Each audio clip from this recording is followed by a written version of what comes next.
What's the point of an exclusive listing? To get all 5%? Here's what I think.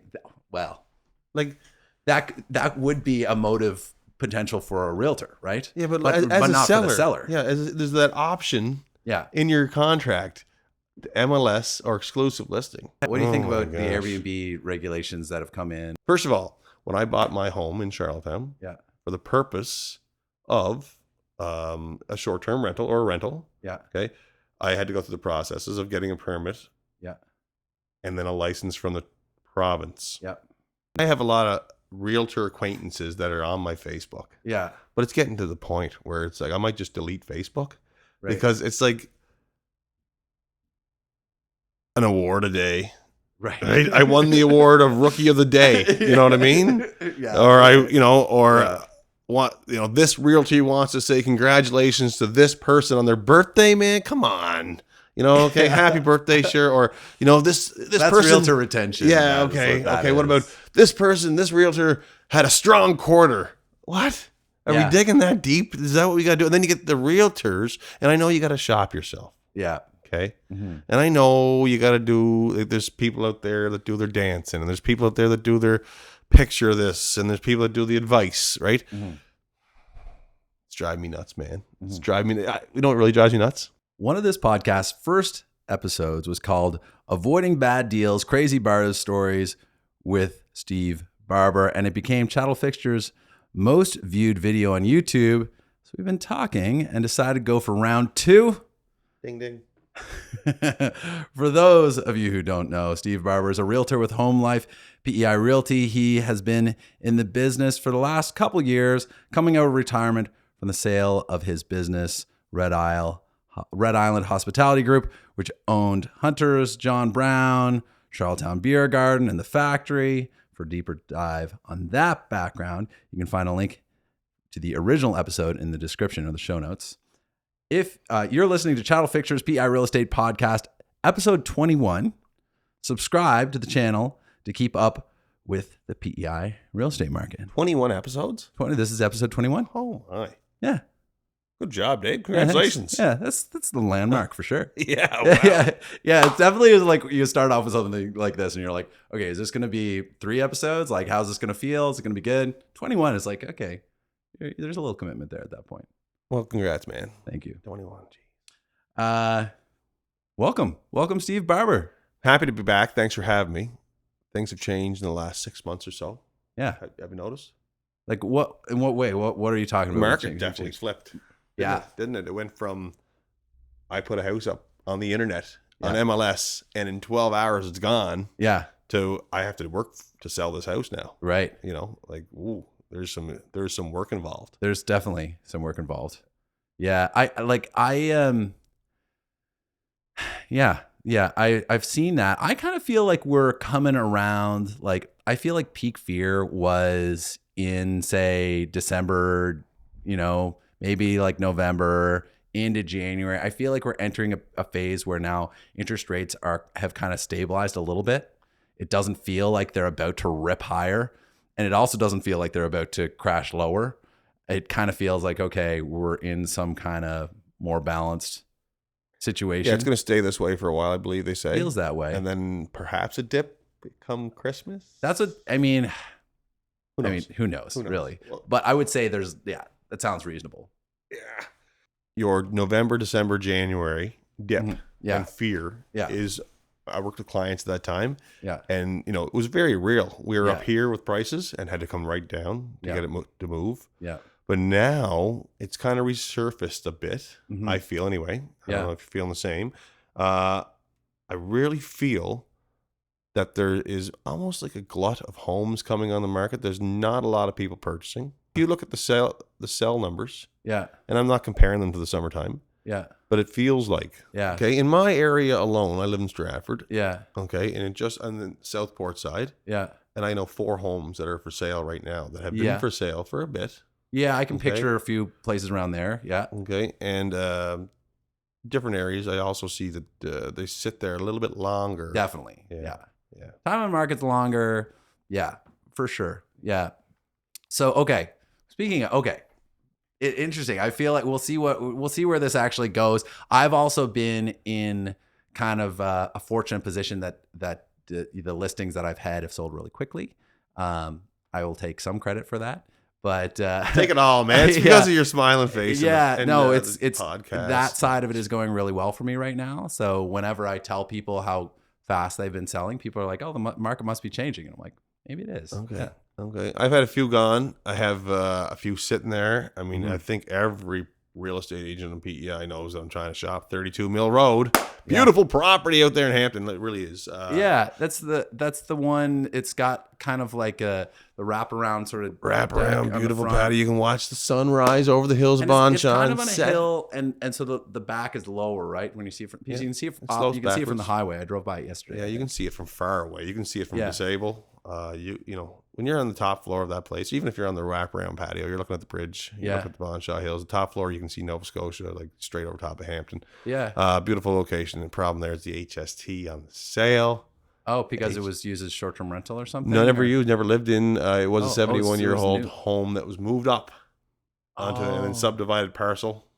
So with the amount of construction done on it, or renovation, 100% renov. And and the subdivision of the parcel requires HST. Although I have had various answers from various people in the know how to deal with the HST there. Yeah, it's a sticky subject. Do you like HST? HST. I mean, it is a tricky thing. Obviously, you want to, preferably you wouldn't be having to charge HST because that cuts into, your situation, right? I think now this is an accountant conversation, but I think for certain people who have businesses that can buy who have an HST account, they can then claim that HST. Wash it away, they call it. Yeah.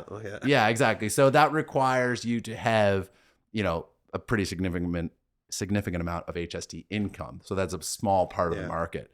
But for those that do, it can be an advantage. Exactly. That house, have you been out?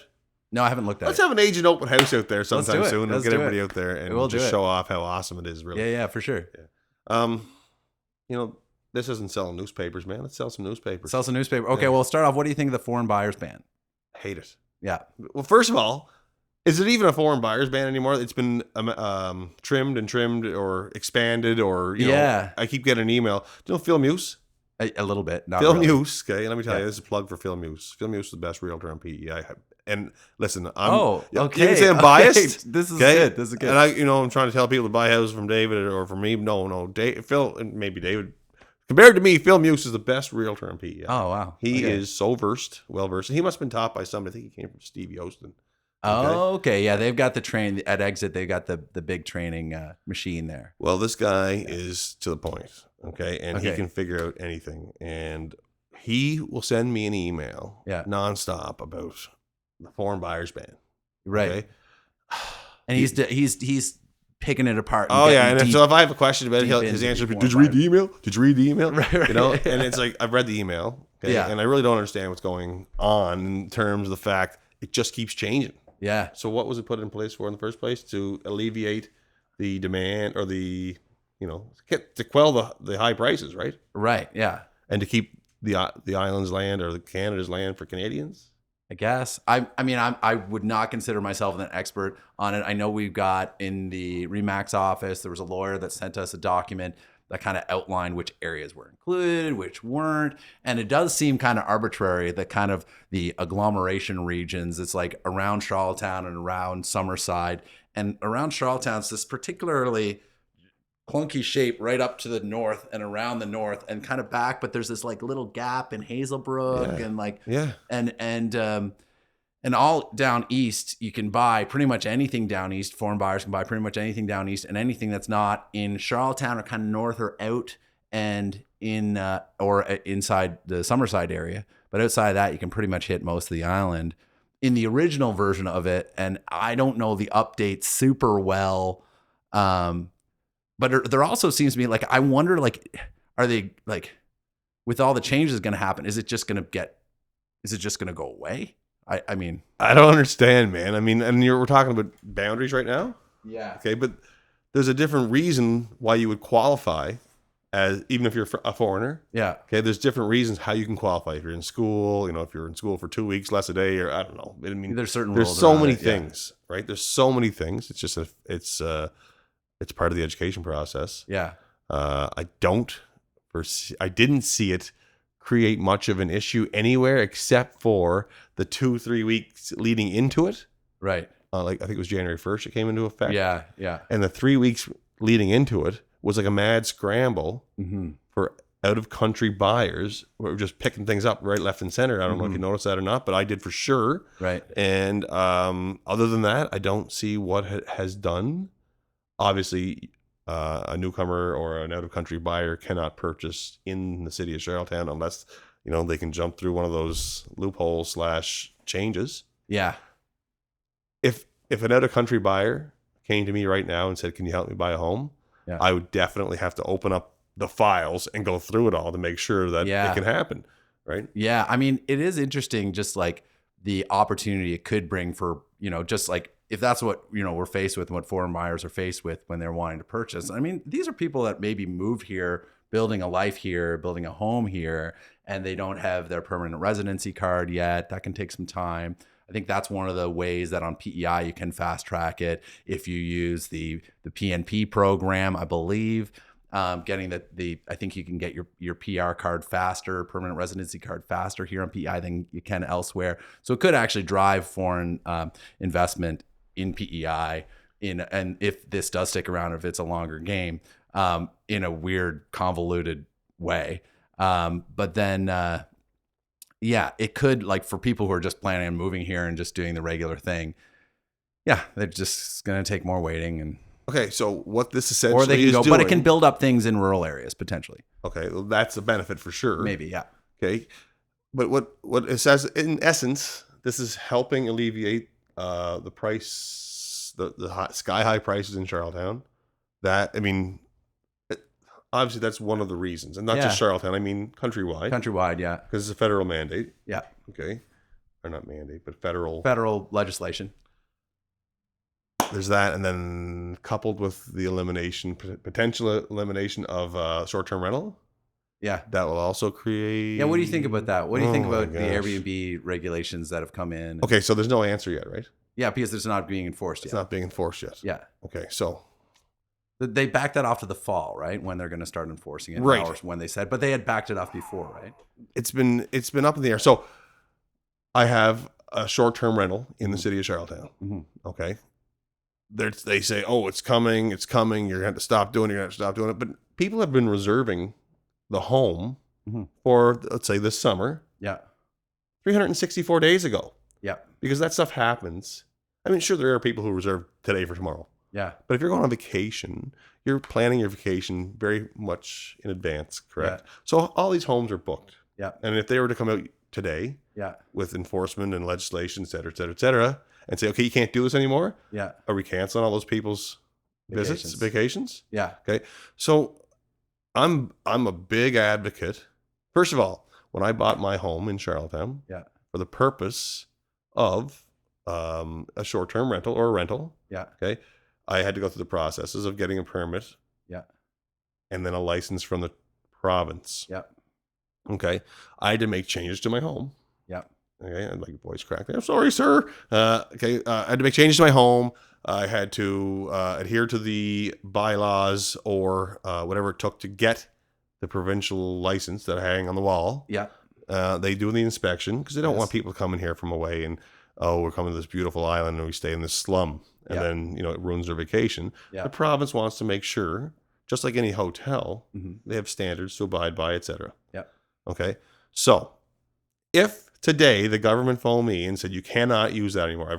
I'll have to ruin everybody's vacation that's already booked." Okay. And then I have to make the choice. Am I going to keep this property and rent it not short-term? Am I going to sell it? Okay. But if I'm going to sell it, after you operate it as a business, what do you have to do? HST. So now I can't just charge whatever that house is worth plus HST because no one's going to pay the plus HST. Yeah. Okay. So that's now cut into your price. Right now I have to sell my house for whatever price it is and then give 15% of that sale because the government has changed the rules. Yeah. Okay. So I played by the rules. I invested in the city. I invested in the house. I created an area for a vacationer to stay. Yeah. And now I'm going to be penalized for it. Do you think it's going to work for, so, okay, the primary objective seems to be to increase inventory for renters, right? Would you say that I think is the objective? Okay, yes. And that seems like that's the objective, right? Yeah. Right. So because I have kind of mixed opinions about short-term rental in general, in that, I don't want the character of Charlottetown to change dramatically. So it's like just transient and it's like Cavendish. So I don't want the whole thing to go that way. But at the same time, I want a vibrant city. I mean, I did Airbnb as well. And it was a situation where I, at the time, didn't really have a very substantial income, but it was a way that I was able to kind of find my footing financially and get ahead by building business. And so, yeah, I do wonder, like, with a lot of the changes, I mean, we could also relate it to this. There's the 0% rental increase amount in spite of inflation that is in, right? Oh gosh. So it's not an investment friendly environment. What people are doing right now, for the most part, who have, not for the most part, but the people who have apartments, for example, they're condoizing them and selling them off as condos because it's no longer viable in lots of cases To rent. Who wants to be a landlord right now? Yeah, because that place that you bought and renovated now, and it's like all set up for an Airbnb, for you now to go in and go to and ask for a rental adjustment for what it is for long term to make it capture that is going to be it's going to be really difficult, potentially, Yeah, they're going after the Airbnb. Yeah, because it's the lowest hanging fruit. I mean, it might be awesome. So there's 550 in Charlottetown, which is a large number. And listen, let's get something. I don't want to see somebody sleeping on the street because I have an Airbnb. No. Okay, I understand. Yeah. I understand both sides of the argument. Yeah. And if we don't want to do Airbnb or short-term rental in Charlottetown anymore, then stop it. But don't penalize the people that had already had this operation. Right? I know I have a friend who invested $600,000 into a property to make it into short-term rentals. Right. Okay.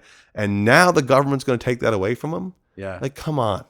Yeah. Like, it's not right. Okay. Mm-hmm. But it also isn't right to have people that don't have homes. I understand. Yeah, of course. But it's not. That's not a private industry problem. Although you could be part of the solution. I know there's two sides to every argument. Yeah. But why is the government coming after me to change my operation because the government didn't have enough places for people to live? Okay. Right. So what happened in Prince Edward Island and Charlottetown we'll use, in the last 5 years? Well, there's definitely been an influx of people coming to the moving here. Yep. Okay. And now, because we've accepted hundreds, maybe thousands of more residents, okay, without having ample places for those people to live. Yes. Okay. Which you probably should have had done before you said, okay, we'll take as many people as we can. Right. Right. You put your infrastructure in place. Yeah. You have places for them to live. Yeah. Right. And then you get them to move here. Mm-hmm. But obviously that wasn't done.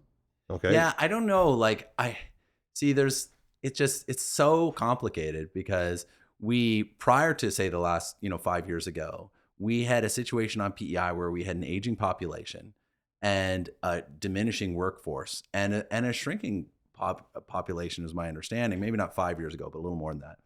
And especially in rural areas, people were really worried that, okay, everybody's getting older. There's going to be no one around to do the work and keep the economy cooking, to keep the, our government needs to make money to pay even things like pensions. And, it's like, this is, for seniors, it's so important that there's a strong, vibrant workforce here, right? So I think that was a big part of why there was such a big push for immigration, is so that we could maintain a strong economy that is growing. And when you have more participants in an economy, then generally what happens is there's more people making stuff, so you have more stuff. So you end up basically wealthier in general, right?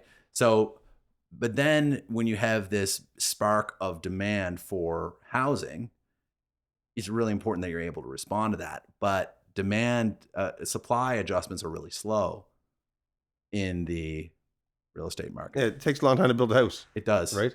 But also, okay, here's another example of how it just doesn't seem right from a government level. Okay. How many people do you know that can give a permit to build or to develop a property in Prince Edward Island in Queens County? How many people is there? Do you know? I don't know. I think there's one. Okay. Because I do this quite a bit. Whoa. Okay. Yeah. There's one.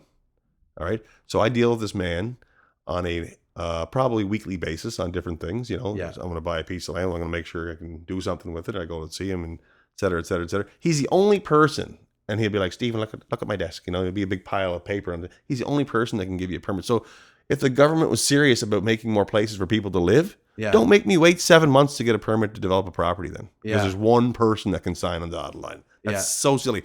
The government is also, I mean, I'm not anti-government. No. Yeah. But it's just silly, some of these things that I'm seeing as a landlord. I'm also a long-term landlord too. Yeah. Okay, where you can't raise the rent without going to Iraq, and there's a whole new 2-year moratorium on rental increases, et cetera, et cetera. But guess what?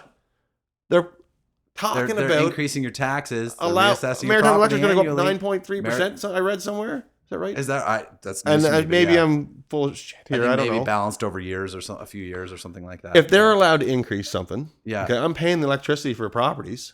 Okay, Yeah. and I can't increase and pass that on to the tenant. Okay, so it's the landlord that takes it. Yeah. Up the you know what in the long run. So I get fired up when we talk about short-term rentals. I get fired up when we talk about long-term rentals. I get fired up when people start talking about how there's not enough places to live, because it's everything I've just said has come to us because the government has issued that. Right? I think there's so often the kind of results of certain actions aren't always like, it's like, be careful what you wish for. You know, it's like, I think regulations on, I think I'm always on two minds with these things. I try not to take on just one perspective and just own that. I try to like understand, both perspectives and try not to be sort of religiously devoted to one side.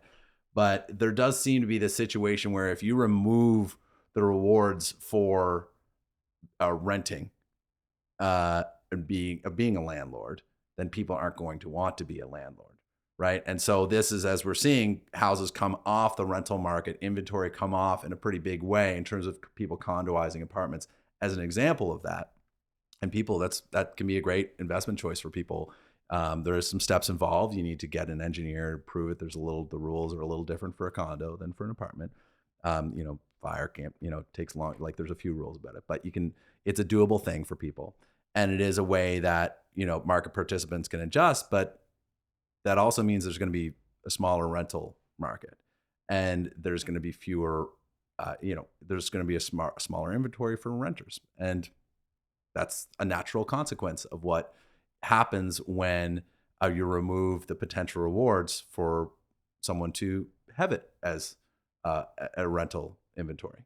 So that's one of the natural consequences that'll happen of something like this, right? And so what is going to happen in terms of the changing inventory as a result of some of these regulations may have a backward effect in terms of the desired outcome. And there's, so, but then the flip side is, rent, was getting a little crazy, but oftentimes it was people who were not necessarily following the regulations as well in terms of the rental increases and stuff as they were. But there has to be a body, I understand, to watch over and not delegate, but make sure that no one's getting taken to the cleaners. Yeah. Okay. Or we're not putting too much stress on the renters. Yeah. Right. You have to understand that it's not the landlord's responsibility to make sure that you're surviving, I guess is the right answer. Yeah. You know what I mean? Right. I get fired up on the short term. I get fired up on the long term. I get fired up on the short term because, a lot of people are quick to point the finger, and they're like, "Hey, you have an Airbnb. You're nothing but the problem, right?" That Airbnb didn't just come into my hands. I had to, work hard to get the money to purchase the property, et cetera, to do all the work like we already talked about. But yeah, there's more to it than just renting the home in the short term availability. But the government knows that we need this. The municipal government knows we need short-term rentals and PEI. You want to know why? I know how I can prove that is because first of all, when they said it was going to stop when March 28th. Right. What happened at the end of March? Well, guess what? Canada Games were over. Okay, my Airbnbs were full with Canada Games participants, right? Because they were going to take the Airbnb away before the Canada Games. Why? Because I just told you there's 500 plus Airbnbs in the city that are being used. Right. Right. So you take that 500 room nights a day out of the inventory this summer. Yeah. Okay. So if you're on average, let's just say it's 2 people in each one. Okay. And there's 500 of them. So there's 1,000 people that have nowhere to go. Every day this summer. You know, for 100 days, you could be talking 100,000 people. So do you think this municipal government pondered that thought and said, oh, we better wait till October? Yeah. And that the business from those 100,000 people, well, it's 100 nights. Yeah, 100 nights. 100 people. 100 people. Or sorry, 1,000 people. 1,000 100 people. nights. 100 nights. Yeah. Yeah. There you go. 100,000 people. Yeah. So that 100,000 people that are now no longer staying at those places in Charlottetown, what does that mean for, Well, and you say, oh, they'll stay at a hotel. No, they won't. You know why? Because there's no hotels available. The hotels are the biggest beneficiary of the regulation. Okay. So it's going to go to Marriott and International. Well, if I looked last, I'm going to say it was Gold Cup and Saucer Saturday. It might have been Canada Day. Mm-hmm. But I remember last year looking to see what the room rate was, and it was $999. $999 down on the waterfront last year. Wow. Okay, on that date, which it was Canada Day, or I think it was probably Gold Cup and Saucer Saturday, right? Yeah. So there's so much demand. Yeah. There's not a lot of supply in the summertime, short-term wise. Same with regular living. I know there's going to be somebody comment on this video and say, oh my God, we can't have tourists. Well, we can't have people living.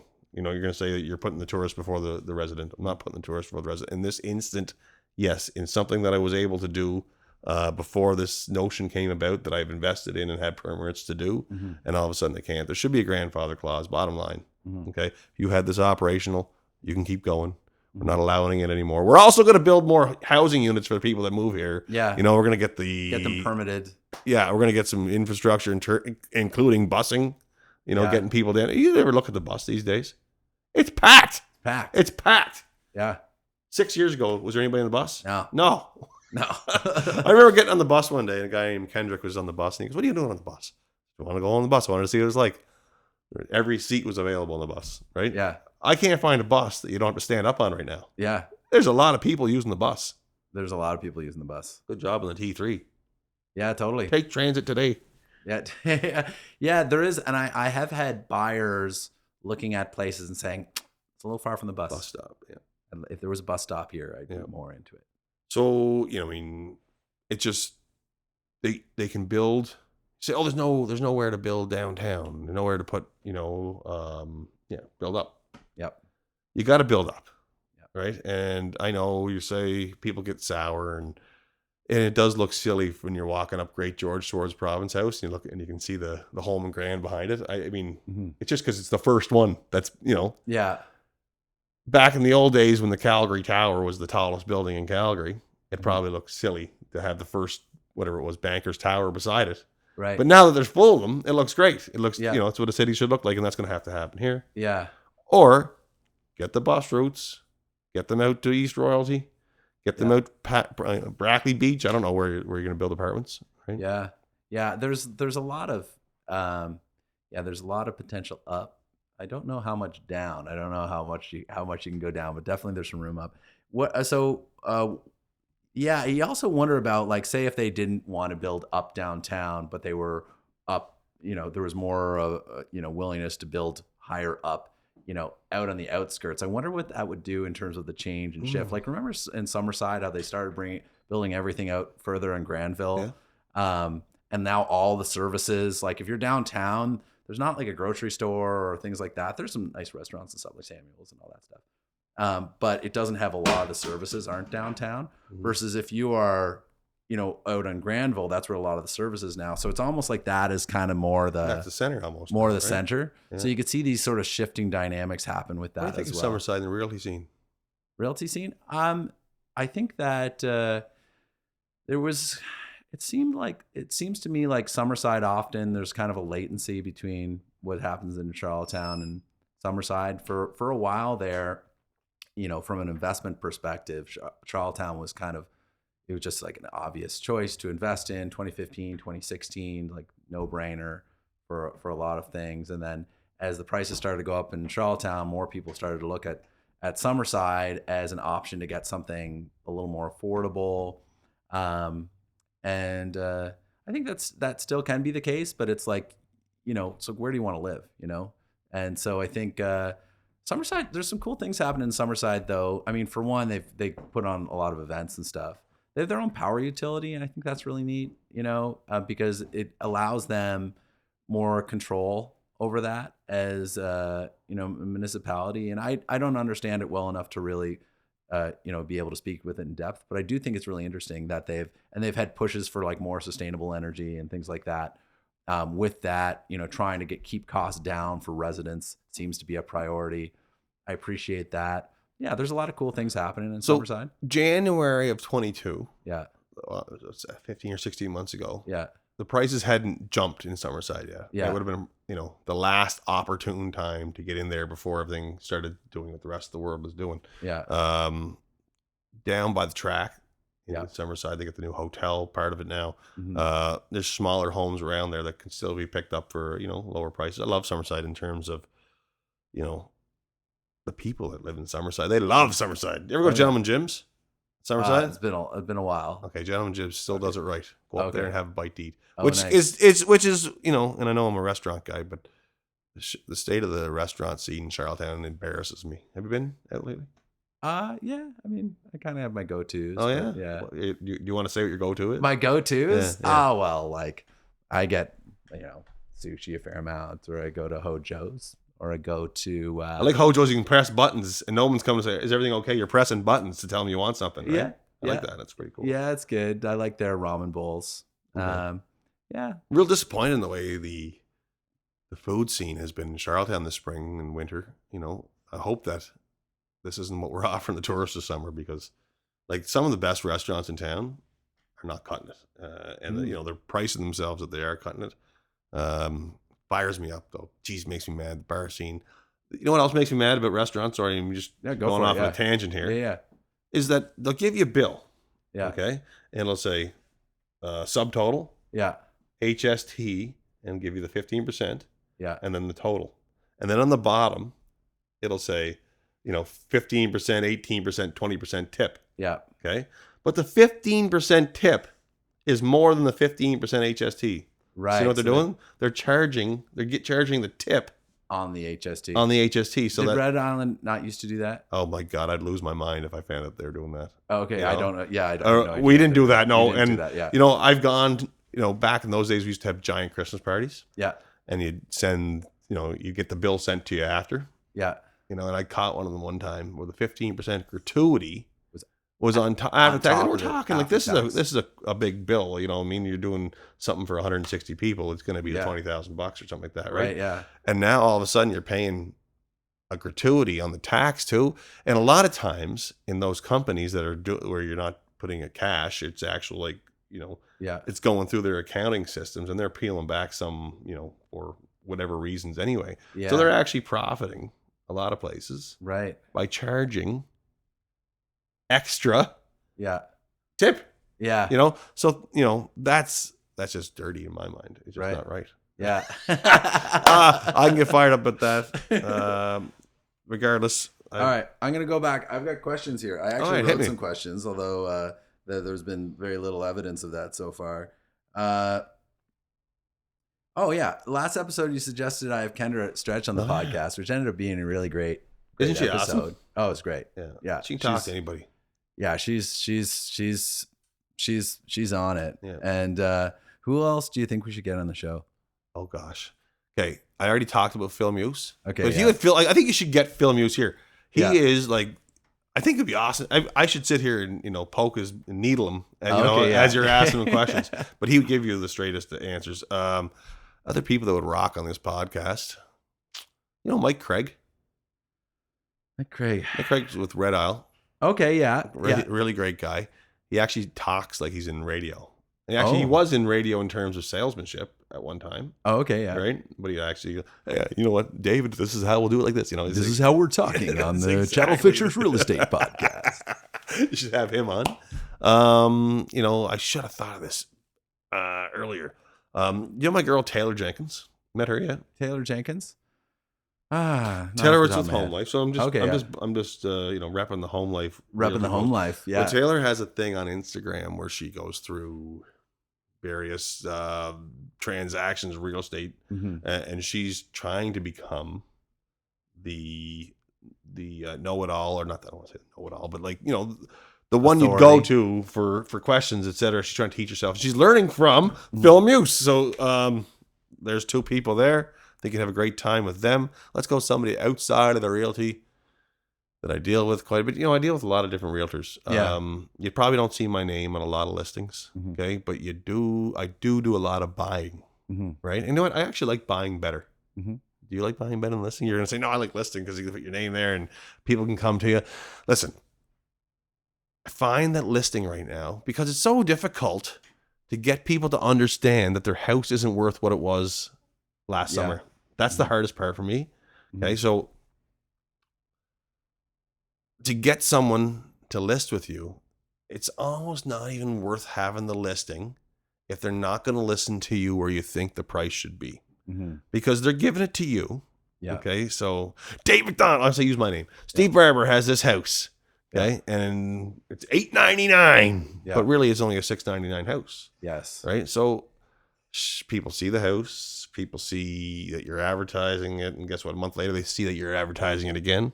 Yeah, and a month later, you're advertising. I mean, you're doing it the whole time. But then Steve Barber not know how to sell. Is that the problem? No, but Steve Barber has a problem of conveying the message to the owner of the home. Yeah, it's not worth that right now. Right. And maybe it was worth that when there was 1.25% interest rate or whatever it was. Right. But now it's not, because people can't afford to pay it. And really, it's not Steve Barber that dictates the price. It's the market. And if you're not willing to watch what the market's doing, and what you do, and Phil Muse would tell you this, is when you get a client and they give you a price on a home, send them comparables and show them what other ones sold for. Yeah. Show what other things sold for, and then also show what else you're competing against. Exactly. So, because buyers are smart.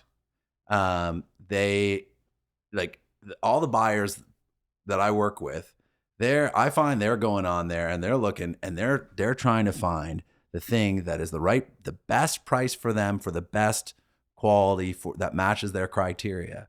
And if there's two things on there that match their criteria, and one is priced higher and one is priced lower, and if they would like to have either of them, they're going to pick the one that's priced lower. So if the market is here and things are priced around here and you're here, not only are you not going to sell, you're not even going to get viewings. You're not even going to be able to start to negotiate down to that price that you say, oh, well, we might negotiate down to. And then the people that are in the higher market price where you are trying to put it, they're looking at stuff priced like that. And they're like, oh, this one isn't as good as this one that is priced at that. And that's just the way people buy. So pricing it right is really important, but that doesn't always mean trying to hit rock bottom price either, right? And one of the things that I do with my clients are I show them the comps. So I go and the most comparable properties that have sold over the last, say, 6 months, or if it is a longer, say if it's out in the country and there's not as many comps, I'll go back further and I'll list off the most, relevant comps that have sold. And then I'll also show what else is on the market. And then I'll say, okay, based on this, like we're looking at the same thing here, right? Okay, based on this, you'll see if we want to hit at a bit of the higher end, have a risk that it's going to sit on the market a bit longer, but still be at a price that it might actually sell. We could go here. If you want to hit it right around where the market is, and we could probably sell it fairly quickly, but less of a guarantee that it's, not necessarily like in a snap, then we'll go here. If you want to be like, I've got to move, I want to get it done, like, let's go here. Where do you want to go? Anywhere in here, I would be comfortable spending the money in the marketing package, investing my time in, all of this and writing the description. And I do a lot of so, when I put a listing up, I'll go and I'll door knock the neighborhood beforehand. And I had actually my last sale was from. Because you went and knocked on someone's door? Yeah, it was Wow. the parents of a neighbor. Okay. My last sale. And it sold multiple offers above asking, above comps It's in a 2 house? days. This is a No, house? no, this was a land. A land, yeah. It was a land deal. I But, love but land. the last 2 house deals that I did were both sold within 3 days. But it was the and this one was sold in 2 days. But I have like this whole process that I do to try to find the right buyers as proactively as possible. And then all the people that are kind of leaning in to potentially make this purchase, I'm keeping everybody informed of what the market is doing right now around that property. So if someone is putting in an offer, all these people know about it. And then do you tell them how much it is? No, of course not. but there is. But the thing is, if you're, so that one was actually that last land deal. Now it was a smaller land deal, but it was priced a little bit above the comps, but it was nice. Like the location was really cool, and I know the location really well, and it was the neighbors that were the most wanting to get it because they knew, right? And then, but another offer wasn't a neighbor that came in; it was a multiple offer situation. But there is. The conditions can work, in this market for things to sell quickly. And I think that you by, really kind of doing it right and hitting it right, you can actually get for your sale a little bit more than, say, if you were trying to sell it privately, if you go in with the right strategy and the right marketing. Mm-hmm. And so, but that said, I also had these people that were talking to me who wanted to list, and they wanted to list literally like twice what the place was worth. So how'd you deal with that? Well, they're still, convinced, and they're working on some renovations and stuff. And I'm just sort of keeping tabs with them. I told them the truth. Yeah. I showed them, I came with a list of comps, the most relevant comps. I showed them what they had sold for and informed them about that. But as that price, you won't see my name on that listing, if that's what it is. So as a rookie, okay. So people came to me and like, hey, list this property, and I'm taking them all, right? I want it, because I want my name out there. I want your name out there, exactly. And I want the opportunity, sign in the ground. But now after having the listing for so long, and the fact that it's not even within the ballpark, it's tough. It is even tough. like the motivation to even be like, hey, come look at this land, where the answer is going to be, are you crazy? You know what I mean? Yeah, I had this land deal that was offered to me where they wanted literally like 5 times what it was worth. It happens, right? Where people want that. And there were some people I talked to that are like, no, man, just get a sign in the ground out there. It's good for you. And I'm like, I don't want to do it. Yeah. I don't want my name to be associated with that. I want to have a reputation of, I'm not going to undersell. I don't want to undersell, right? Because you want to get the people that you're working with the best price. But if people are comparison shopping, this should, for what it is, it should just make sense. And then you can maybe go a little bit more than just kind of like at market, and it still makes sense to people, right? And then you actually could potentially sell it rather than it just sit. And I have several buyers right now who are off island waiting for their places to sell before it. And it is a tricky thing because, okay, here's another example of what I saw. I saw someone, this listing, I won't say even where it was or whatever, just because I wasn't super impressed with how it was done. It started off as an exclusive listing. Oh, it was God, overpriced. Oh, yes. Oh. And so they were trying to sell it off market. There are some reasons why that can sometimes make sense, but if they're publicly advertising it, then those reasons become less obvious. What's the point of an exclusive listing? To get all 5%? Here's what I think. Well, like that would be a motive potential for a realtor, right? Yeah, but not seller, for the seller. Yeah, there's that option. In your contract, MLS or exclusive listing.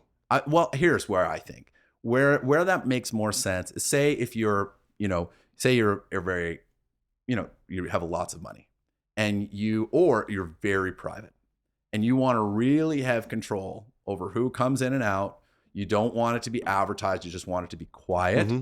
And maybe you live there and you want to not have any disturbances. There's this one particular person who's a realtor who you trust to very much qualify people, to like very much like, this is something special here, you know, and then you're maybe working it privately. You're going to your, you know, your golf course and your whatever. And don't you're talking hoe it to out the on people. Facebook then if you're Right, doing that. right. Well, that's, you know, right. bothers me. Yeah. Sorry, I'm cutting you off. But No. You're kind of fired up. I'm fired up. I'm a little fired up. Okay. I saw that. Well, let me finish that. Okay, first, sorry. and Keep we'll going. get Keep back to going. the Yeah. exclusive listings. Sorry. Okay, so it was listed at X price, Yeah. and then and then they put it on the public market at X price, and then they put it on the public market X price minus 20% after a price reduction, and then without any further adjustment, it was sold double-ended 25% below what the last one was, and it was like a lowball offer is what they ended up taking.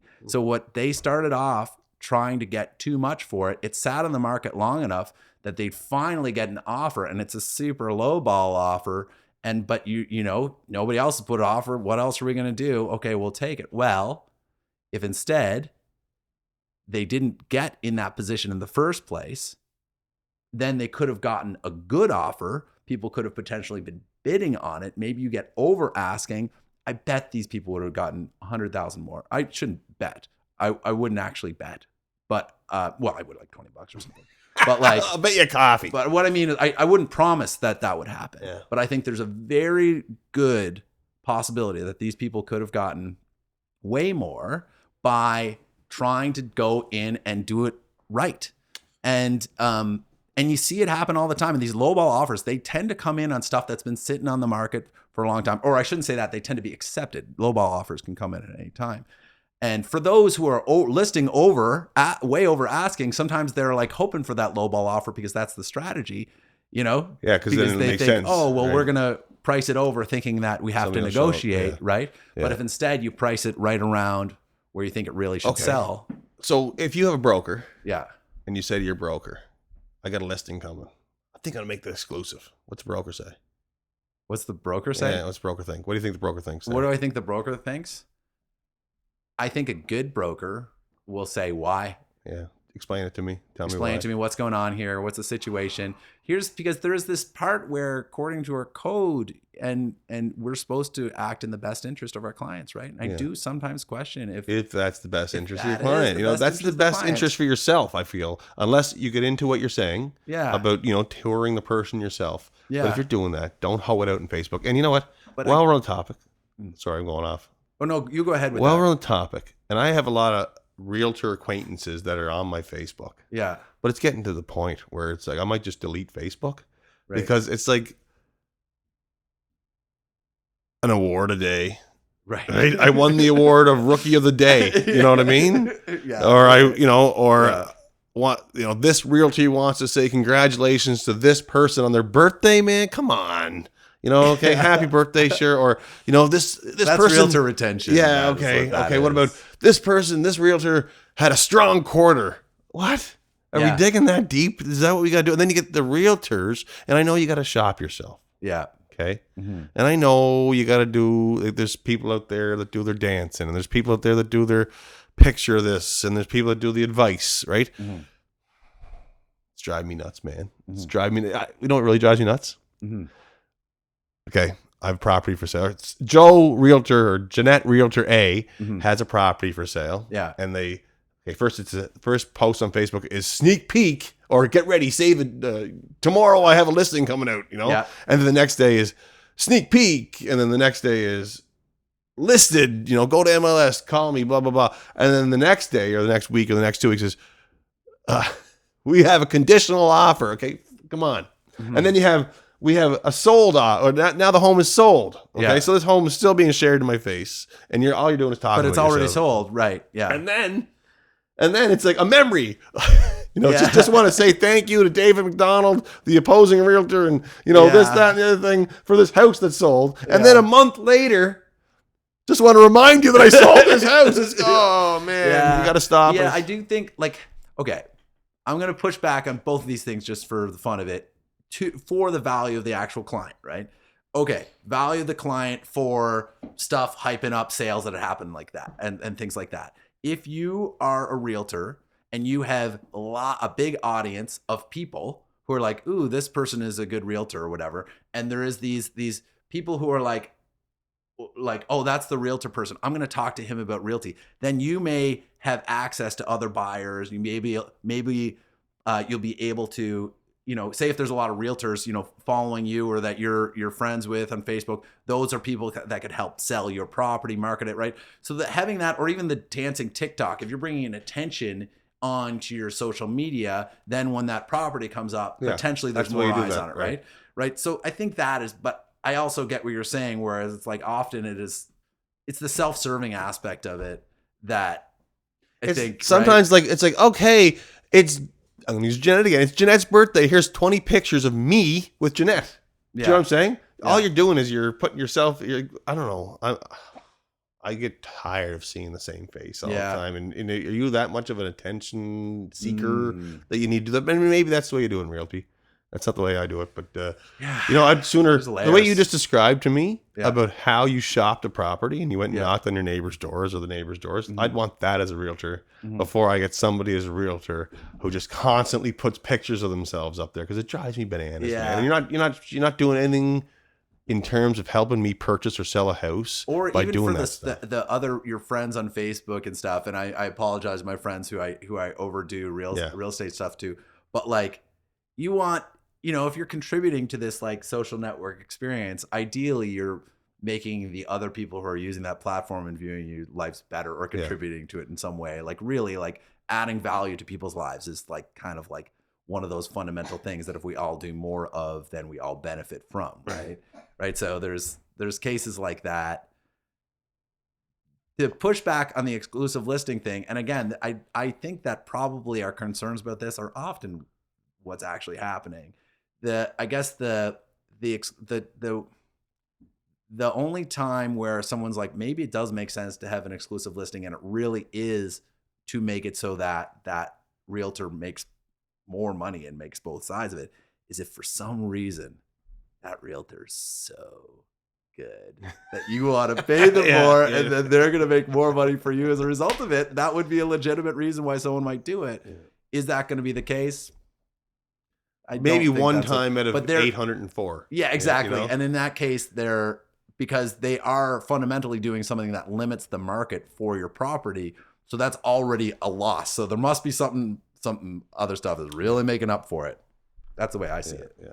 I just avoid that kind of thing. But that said, like there are situations where as a realtor, you can, I do hear it, and I find it sort of distasteful in a way that a lot of realtors are like, oh, it can feel like, oh, poor me, this person was working with me and then went with somebody else or things like that. But like, what kind of experiences have you had with dealing with buyers, maybe that have from the realtor perspective, where you are like, oh, I just totally got walked all over? Or happens. Yeah. It happens. Listen, one thing I am starting to do now is take ownership. And if you want me to find you a house, which I love doing, like I love finding a deal. Yeah. I don't care if it's a house or commercial. I actually kind of really have a feel for commercial just because I was in business kind of thing. Course. Yeah. Love land too. Yeah. I wake up, you're probably the same way.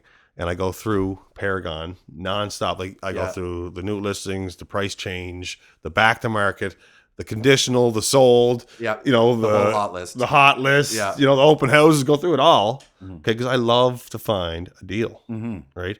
And I've had people who I thought were working with me. And to this point, I have not gone after them and said, sign this document. Yeah. I don't like doing that. Yeah. But to the point now where I've toured a few people, and I'm talking toured. Like I think I asked you earlier, have you been everywhere or what? I mean, there's not a road in Queens County that I haven't been down. And I'm taking people, come look at this house, come look at this house, come look at this. I think this is a good deal.